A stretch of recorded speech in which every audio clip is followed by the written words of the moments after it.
सदन में कहता है कि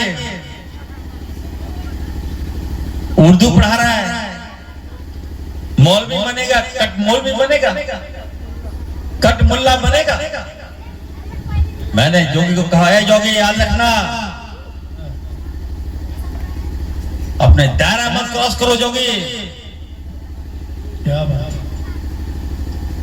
हम झारखंडी जरूर है, लेकिन तुम्हारा एक बोली पर बात कर रहे हैं।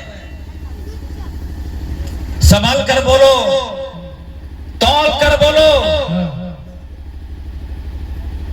और अनाप शनाप मत बोलो, बता दे रहे हैं। याद रखना, झारखंड में ही कांके है। जी जी बिल्कुल। ज्यादा बोलोगे, घबराओगे तो कांके में हम भर देंगे। क्या बात, पागल खाना है कांके, याद रखना। उत्तर प्रदेश उठा के लाके कांके में हम भर्ती कर देंगे तुमको। क्या बात है सर, सलाम है सर आपको। उर्दू से नहीं टकराना, उर्दू कोई किसी जात का जुबान नहीं है योगी। जी बिल्कुल हक है। उर्दू समाज को जोड़ता है, उर्दू बेशक, नेताओं के पहली पसंद है उर्दू। बेशक।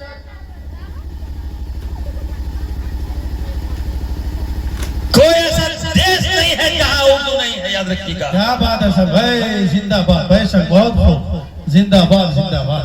आप मुझे गाली दे दो, मैं बर्दाश्त कर लूंगा, लेकिन उर्दू जबान पर अगर कुछ बोलोगे योगी, इसको हम बर्दाश्त नहीं कर सकते, इसको बर्दाश्त नहीं कर सकते हैं। जिंदाबाद जिंदाबाद, जिंदाबाद जिंदाबाद, सल्यूट है सर, जिंदाबाद। सलाम है आपके हौसले। यहाँ आया था जामताड़ा, इरफान अंसारी ने रोक दिया, बोला नहीं, उसका हेलीकॉप्टर यहाँ नहीं आने देंगे। ये इरफान अंसारी है, याद रखिएगा। ये ताकत यदि कब आया है मुझे, ये ताकत यदि मुझे किसी ने दी है तो आपने दिया है, जामताड़ा की जनता ने ताकत दिया है। जिंदाबाद जिंदाबाद। तमाम युवा अपने उलेमाओं से कहना चाहता हूँ, एकदम आप लोग याद रखिए, इरफान अंसारी आपका है। हर मोड़ पे आप न केवल जामताड़ा, किसी भी जगह चले जाइए, आप इरफान अंसारी को वहां पाइएगा, याद रखिए। बहुत 4 दिन पहले डोरंडा से एक बच्ची आई मेरे पास, 5 बजे भोर में मेरे घर में आई। पूरा परिवार उस घर में, मेरे बाहर घर में आके खड़ा रहा कि मुझे वो इरफान साहब से मिलना है। मैं 8 बजे उठा तो हमारे गार्ड ने कहा कि सर 2 बच्चियां आई हैं परिवार के साथ, काफी रो रही है, आपसे मिलना चाहती है। तो हम गए, हम क्या बात है, अंदर भेजो। दोनों बच्चों का रो रो के बुरा हाल, उस परिवार का रो रो के बुरा हाल था। और हमारे पास आई, बोले कि इरफान साहब,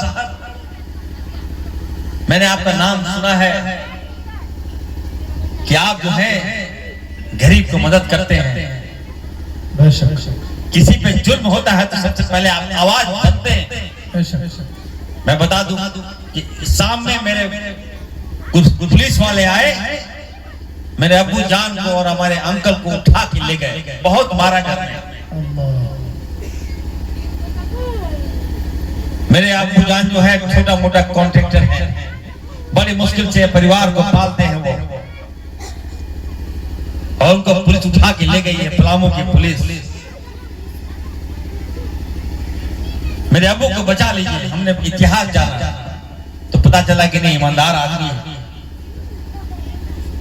ठेकेदारी करता है, फोन उन कहीं से आ जाता है, अगर कोई फोन करेगा तो उठाना ही पड़ेगा। तो गलती से फोन उठा लिया तो कहा कि किसी टीपीएस कोई संगठन है, उसका फोन आया होगा, उठा लिया। मैंने लगाया एसपी को फोन, मैंने एसपी को कहा, एसपी साहब क्या मामला है बताइए। तो एसपी साहब ने कहा, तो मुझे तो जानकारी नहीं है। हम बोले, आपके क्षेत्र में हमारे लोगों को कोई पुलिस उठा के ले जाएगा और आपको जानकारी नहीं है। एसपी साहब सुन लीजिए, इसी आवाम के बदले हम लोग मंत्री बने हैं, हम लोग सरकार में आए हैं, याद रखिएगा। अगर हमारे लोग के साथ कुछ हुआ और उस आदमी के साथ कुछ हुआ, ये मत समझिए वो आदमी अकेला है, उसके साथ इरफान अंसारी खड़ा है। जिंदाबाद जिंदाबाद, बेशक जिंदाबाद जिंदाबाद। बहुत अच्छे, बहुत बहुत। जब मैंने ये बातें कहा तो कहा कि सर मुझे 2 मिनट समय दीजिए। 5 मिनट के बाद फोन आता है,